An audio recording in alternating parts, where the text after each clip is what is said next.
Universitas. Esta palabra proviene del latín y define a toda comunidad que se organiza con cualquier objetivo. A partir del siglo XII, en Europa, su significado se aplicó para reconocer a los grupos de maestros y estudiantes que se unían por el derecho de enseñar y estudiar. Con el paso de los años, daría nombre a una de las instituciones más antiguas y complejas de la historia, la universidad.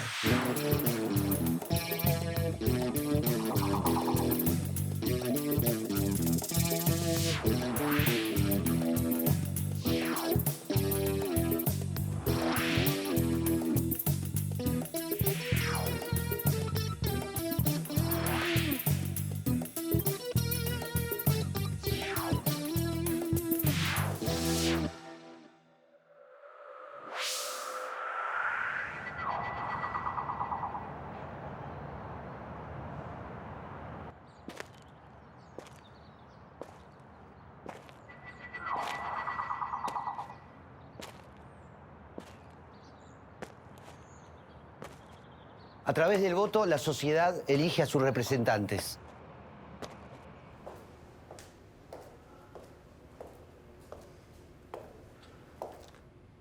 Votar es un acto íntimo y a la vez colectivo. El hecho esencial de la convivencia democrática.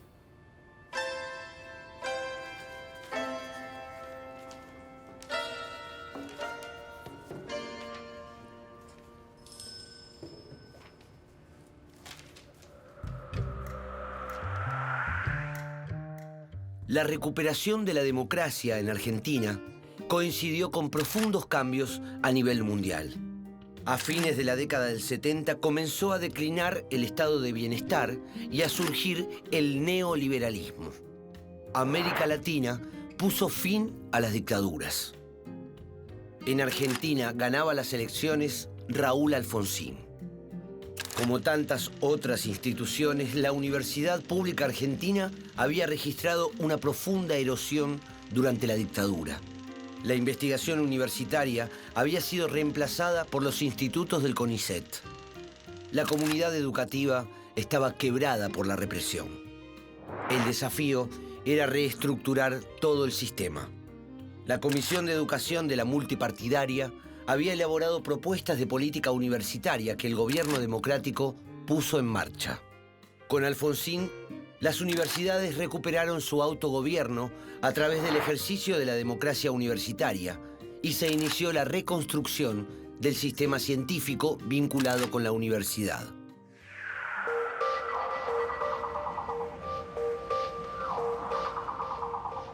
Se reabrieron carreras y se crearon otras nuevas. Y con una gran importancia simbólica, porque había sido cerrada por la dictadura, se reabrió la Universidad Nacional de Luján.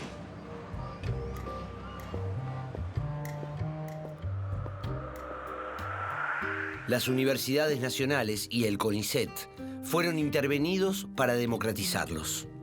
No se reinstauró la ley universitaria Perón-Tayana de 1974, que establecía el cogobierno de docentes, estudiantes y no docentes, siguiendo el modelo francés, sino que se pusieron en vigencia los estatutos que habían sido suspendidos por el golpe de Estado de 1966, basados en el mítico gobierno tripartito de docentes, estudiantes y graduados del Decreto Ley de 1955.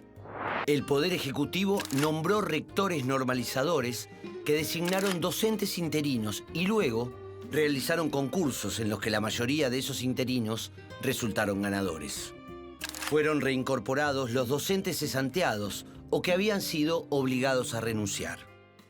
Se restauraron las asambleas universitarias que legitimaron a las nuevas conducciones. Entre 1984 y 1988 se realizaron 15.000 concursos docentes. Para garantizar el gobierno tripartito, se reconoció a los centros de estudiantes que recobraron su vitalidad.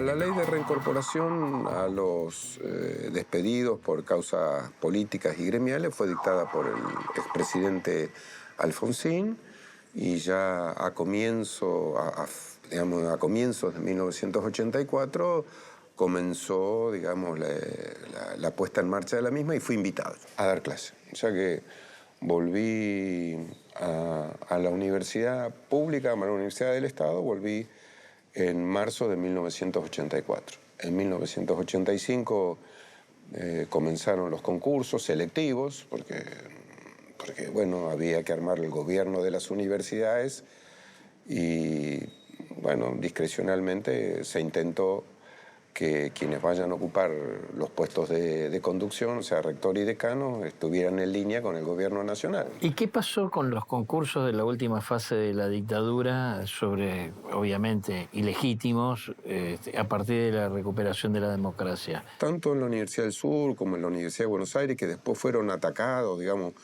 por ilegitimidad, digamos, esas acciones no prosperaron. Recordemos que no te reincorporaste a la Universidad Nacional del Sur porque te ofrecían una dedicación simple y todavía se me eriza la piel el comentario del asesor jurídico. ¿Qué le respondiste al asesor jurídico, habiendo sido, si era justa o no, la condena que habías recibido del Consejo Superior de Fuerza Armadas? Claro, le dije que por lo que él me estaba interrogando en ese momento yo ya había sido juzgado. Y además por un tribunal irregular, cuyo fallo había sido declarado nulo por el presidente Alfonsín. O sea, en ese momento me llamó la atención. Hoy creo que hubiera sido objeto de denuncia, digamos. Ese es el proceso también de madurez de la sociedad civil y de empoderamiento, digamos, de los derechos humanos por la mayor parte de la población.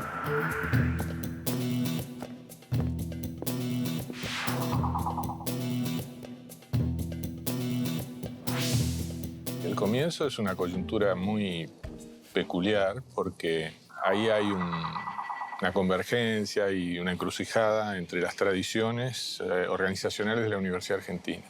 Hay una tradición que viene de la reforma universitaria, autonomía, cogobierno, concursos, confianza en los claustros para gobernar la universidad. Y hay otra tradición más estructurada, más organizada en torno al Poder Ejecutivo, que es la tradición que incluye al peronismo, digamos. Ambas tradiciones estuvieron en rivalidad durante muchas décadas. Y en ese momento, en el 83, hacía unos cuantos años, unos 17 años, si no calculo mal, que la universidad había estado intervenida por el Poder Ejecutivo, sin concursos, sin asambleas, sin estatutos propios vigentes, sin autonomía, por lo tanto.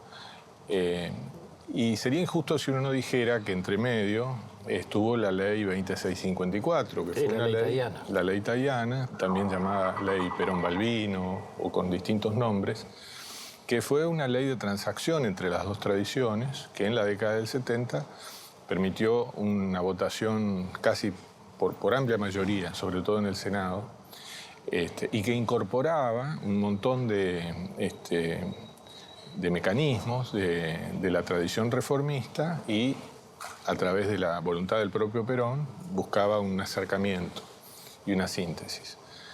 excluía del gobierno a los graduados, pero incluía en su lugar a los no docentes, pero en general era una ley que fue muy aceptada por el sector reformista. Lástima que no se pudo implementar. Entonces, en el 83, el gran inspirador de la política de Alfonsín fue el doctor Carlos Alconada Aramburu, que había sido ministro de Educación de Ile, volvió a ser ministro de Educación de Alfonsín, y que él tenía un registro muy claro de toda esta historia de inestabilidad institucional de la universidad. Y entonces él propuso la recuperación del valor jurídico de los estatutos que habían sido derogados en 1966 por la dictadura de Onganía.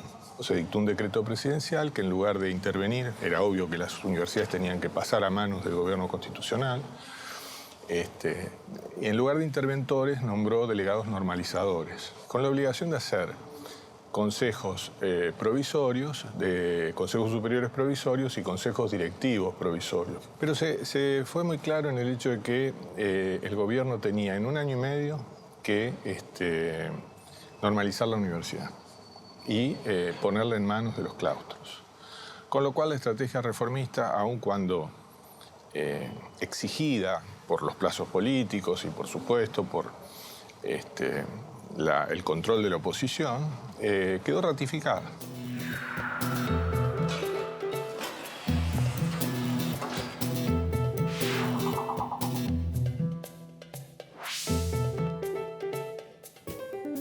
¿Fuiste protagonista de la época en la UBA? Nosotros encontramos la necesidad de repensar la universidad totalmente, de reorganizarla, pero sobre todo faltaban políticas. Y nuestra tarea en ese campo de reconstrucción fue justamente definir esas políticas, definir estrategias de trabajo, pero contábamos con un instrumento que era fundamental, que era el estatuto universitario. Para los profesores no fue sencillo readaptarse a ese tipo de organización. Y nosotros pensábamos que la principal preocupación era cómo llevar adelante, cómo trabajar con grupos que eran tan numerosos. Estoy hablando de no solamente centenares de alumnos, sino de cursos que superaban los centenares. Pero nos encontramos con sorpresa que en realidad para los profesores las principales preocupaciones en ese momento eran, en primer lugar, que habían cambiado los órganos de gobierno y que entonces en lugar de tratar con órganos unipersonales, de hecho, tenían que trabajar con órganos colegiados, claro. Y no sabían qué esperar de los órganos colegiados. En segundo lugar, estaban muy temerosos de las anunciadas reformas de los planes de estudios. En tercer lugar, estaban muy preocupados por un posible llamado concurso importante. Hubo que instalar nuevamente la idea de que la universidad era una institución que era democrática, que tenía órganos de gobierno colegiados, que los planes de estudios había que reformarlos y actualizarlos y que los concursos eran concursos abiertos, que eran concursos serios, que eran concursos con jurados, que eran elegidos y que funcionaban independientemente.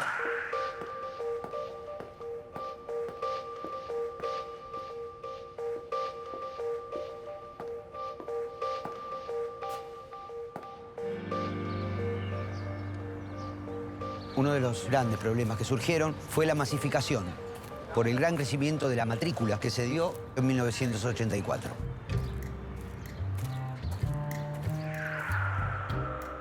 En la mayoría de las universidades se eliminaron las restricciones al ingreso y los aranceles. En 1984 hubo más de 500.000 de inscriptos y en 1986 alcanzaban los 700.000 solo en las universidades públicas. En el ámbito privado, la matrícula se redujo, pero a partir de 1988 comenzó a crecer nuevamente y la tasa de egresados de las universidades privadas superó al de las públicas. La vida estudiantil se dinamizó y de la universidad volvieron a surgir cuadros políticos, aunque con características diferentes a la década del 70, hegemonizada por el peronismo revolucionario. La agrupación radical Franja Morada tuvo una fuerte presencia y mantuvo una estrecha relación con el liderazgo político del radicalismo.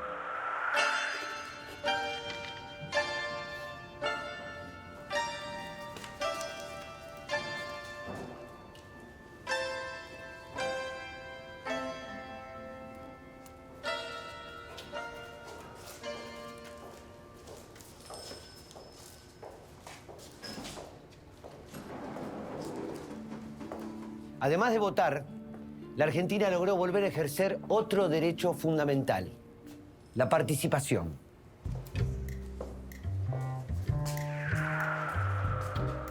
El gobierno convocó a un Congreso Pedagógico Nacional, pero sus resoluciones no eran vinculantes y la representación no fue todo lo plural que se esperaba. Si bien se coincidió en que la educación debía ser democrática, el tratamiento de la deuda social que el sistema educativo mantenía con los sectores populares quedó relegado.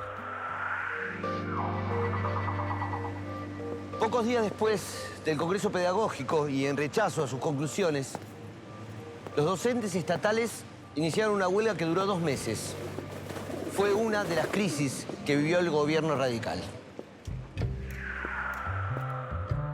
Argentina, como otros países latinoamericanos sobreendeudados, sufrió el impacto de la crisis de la deuda externa y con ello la falta de apoyo del sistema financiero internacional. Los intentos de frenar la inflación fracasaron en 1985 y 1987. Las asociaciones de docentes universitarios, en conjunto con investigadores de diferentes universidades públicas, crearon la Confederación Nacional de Docentes Universitarios, CONADU, y también participaron de las movilizaciones. Entre las reivindicaciones y reclamos docentes se encontraban el aumento salarial equivalente al deterioro por la inflación, un nomenclador único nacional móvil, el mejoramiento de las condiciones laborales y el aumento del presupuesto educativo.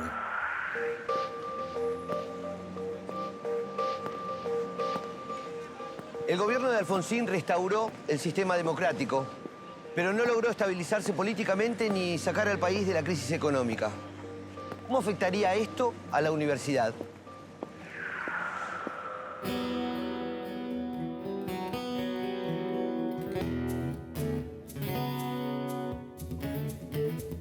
Vos eras profesor universitario, pero tuviste un papel destacado en la constitución del gremio docente, que no existía el gremio docente universitario. Luego fuiste rector a partir de 1988 por unos cuantos periodos. Sí, varios. Varios. ¿Y ese desarrollo de la actividad gremial cómo fue? Fuimos con un planteo original, fuimos con un planteo novedoso para lo que era el gremialismo tradicional, donde no solamente poníamos en el centro de la escena el tema salarial, sino que poníamos un montón de cosas que la normalización universitaria nunca había normalizado. Por ejemplo, los docentes no teníamos carrera docente. Nosotros planteamos una cosa que todavía era muy embrionaria, que era, bueno, una especie de sistema de ingreso por concurso y a partir de allí una estabilidad sujeta a una evaluación periódica del cargo, ¿no es cierto? Comenzamos a plantear los primeros esbozos de un sistema de evaluación universitaria como tal.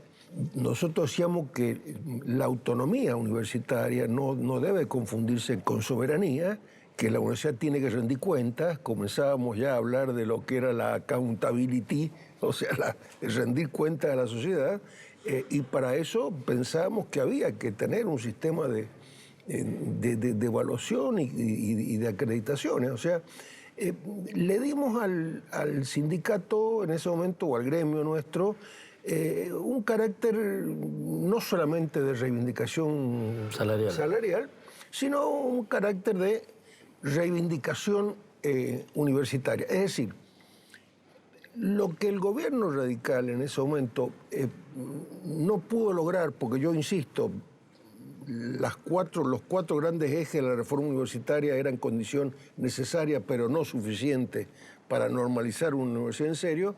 Lo que le faltaba a eso lo tratamos de complementar nosotros.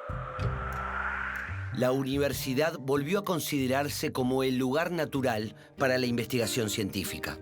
Se derogaron las disposiciones que establecían controles ideológicos sobre el trabajo de los investigadores. Se repatriaron científicos que habían emigrado con los golpes de 1966 y 1976. Se volvieron a promover las humanidades y las ciencias sociales. El CONICET reconstruyó sus vínculos con las universidades. Se impulsó la dedicación exclusiva de los docentes y se estableció un sistema de otorgamiento de becas y subsidios a través de convocatorias públicas y evaluadas por pares. Esto tendría una gran importancia a futuro para las universidades que aún hoy comparten con el CONICET recursos humanos calificados. En la conducción del sistema científico se designó a investigadores de ciencias exactas de la UBA que habían tenido que irse en 1966. Se crearon secretarías de ciencia y técnica en casi todas las universidades estatales.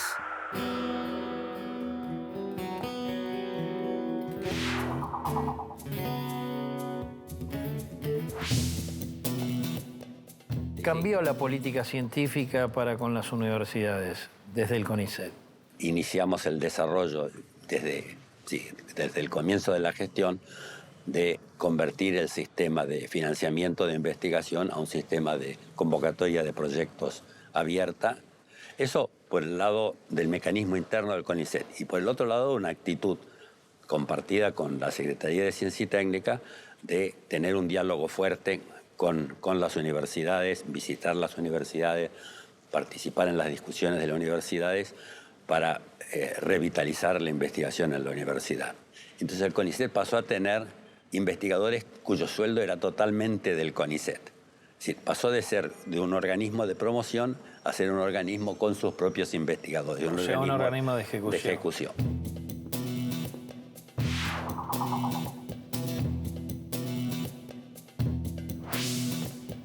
Estamos en 1983, la recuperación de la democracia. Te registro como incorporándote al CONICET y en el 86 te incorporas a la UBA. Comencé la gestión de la Secretaría de Ciencia y Técnica de la UBA y yo pensé que iba a tener recursos, que iba a tener oficinas, que iba a tener medios. No había nada. Era en el altillo del edificio viejo del rectorado, una especie de pequeña oficinita. Era una imagen, en realidad después lo entendí, era una imagen de la devastación de la investigación en la UBA en la época del proceso. No porque no haya habido institutos muy buenos. De hecho, lo que había habido era una transferencia de la capacidad de investigación de las universidades hacia el CONICET. Por lo tanto, había institutos ricos en universidades pobres. Todo esto requería una política para la UBA y una política nacional para las universidades nacionales. Desde el principio tratamos de suministrarles a todos de un poco de recursos para en una segunda etapa sí poder empezar a ver quiénes habían germinado y quiénes no lo habían hecho. Y eso fue una experiencia interesante porque efectivamente en años posteriores la calidad de los proyectos que se presentaban era muy distinta, incluso su dimensión, su envergadura. Y sobre el final de la gestión empezamos ya a armar proyectos especiales convocando a todos los que estaban en un tema, incluso con otros actores, para definir unos programas mucho más dirigidos, orientados. La segunda cosa fue crear becas de investigación, que tuvimos siempre la precaución de que fueran tan bien dotadas como las del CONICET, para que no hubiera becas de primera y becas de segunda. En la nueva etapa de gobierno constitucional se valorizó el concepto de democracia y se consideró al sistema democrático como la llave de todas las soluciones. Pero las dificultades no serían pocas. En 1983, Raúl Alfonsín firmó un decreto por el cual ordenó procesar a los integrantes de las juntas militares de la dictadura y creó también la Comisión Nacional sobre la Desaparición de Personas para que relevara y documentara los casos. El juicio a las juntas se llevó a cabo a partir de 1985 y su sentencia, aunque no fue condenatoria en todos los casos, resultó histórica. Esto generó oposiciones en sectores de las Fuerzas Armadas. Alfonsín impulsó 2 leyes que ponían límites a la continuidad de los juzgamientos: la ley de obediencia debida y la ley de punto final. Las políticas de revisión de lo ocurrido durante la dictadura constituían en sí mismas mensajes de gran contenido pedagógico.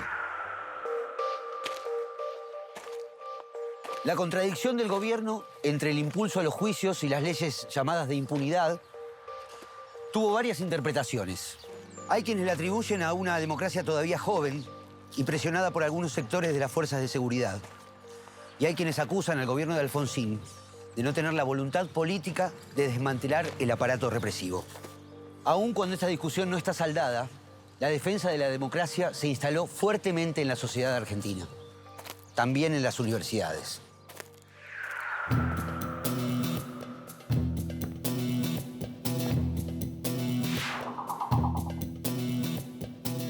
Como investigador del CONICET, te diría, te pido que hagamos una reflexión de mirar todo el periodo, este periodo largo de la democracia. Muchos de los que estábamos acá, en esos nichos, diría yo, tratando de seguir pensando y de actualizarnos y de poder llevar adelante una tarea de tipo intelectual, junto con la gente que vino del exterior, que vino del exilio, que fueron muchos, que retornaron a la Argentina. Bueno, vimos, me parece a mí, un espacio necesario de trabajo en la universidad. De manera tal que eso fue como una especie de momento fundacional y con muchísimo entusiasmo, pero al mismo tiempo creo que una de las cosas que ha sido más dañina en nuestro país en ese campo es la partidización de la vida académica, que es otra cosa, ¿no? Es cuando se actúa en función de una agenda partidaria que no es necesariamente la agenda política que se discute dentro de la universidad para los fines que la universidad ha sido creada. La universidad es autónoma, la universidad se autogobierna y la universidad ha generado internamente sus propios males. Se habla mucho de democracia como si la democracia fuera que entrara cualquiera a la universidad sin un examen, que es otra de las cosas de las cuales quisiera hablar, o sin evaluaciones, o que la gente puede quedarse ahí todo el tiempo que quiera, olvidándose que eso lo paga el pueblo argentino, ¿no? Es decir, esto no es gratis y no es cuanto más plata mejor, porque nosotros tenemos que dar cuenta a la sociedad de en qué gastamos esa plata. Entonces, a mí me parece que la evaluación, los concursos, con todos los efectos que tienen y que se pueden mejorar, pero un sistema público de concursos, la evaluación periódica, la rendición de cuentas, debería ser un baluarte de la universidad pública.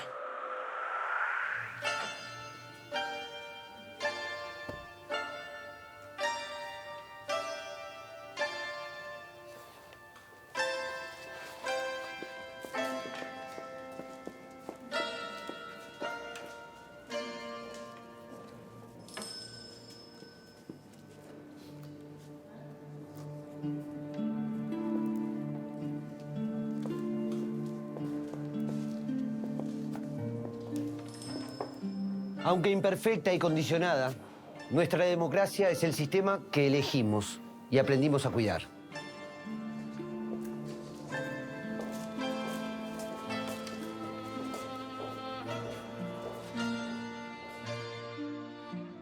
La situación social en 1989 se volvió insostenible. Raúl Alfonsín llamó a elecciones generales 5 meses antes de cumplir su mandato. Por primera vez en décadas, un gobierno civil y elegido constitucionalmente sería sucedido por otro de igual condición.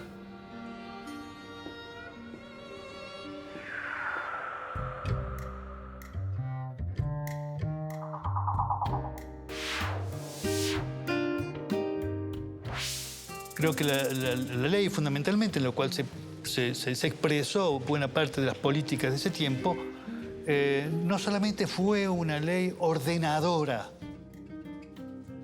de las instituciones, sino que fue una ley que introdujo una cantidad de transformaciones verdaderamente importantes, inspiradas, muchas de ellas, en los mejores avances que mostraban las universidades del mundo. Yo tomo los años 90 como un momento fundacional, ¿sí? Además de haber un plan, había un buen diagnóstico y había una ausencia de un proyecto alternativo, organizado, ¿sí? Es un proceso que hay que reivindicar como, digamos, una ventana de discusión, de confrontación, de participación que se abrió en un momento histórico de la Argentina. Y algunos que desconfiaban muchísimo de las políticas del menemismo, con razón, por lo que había pasado en muchísimos aspectos del Estado, decían que el único que iba a ser capaz de destruir a la universidad pública iba a ser el menemismo. Y en eso se equivocaron.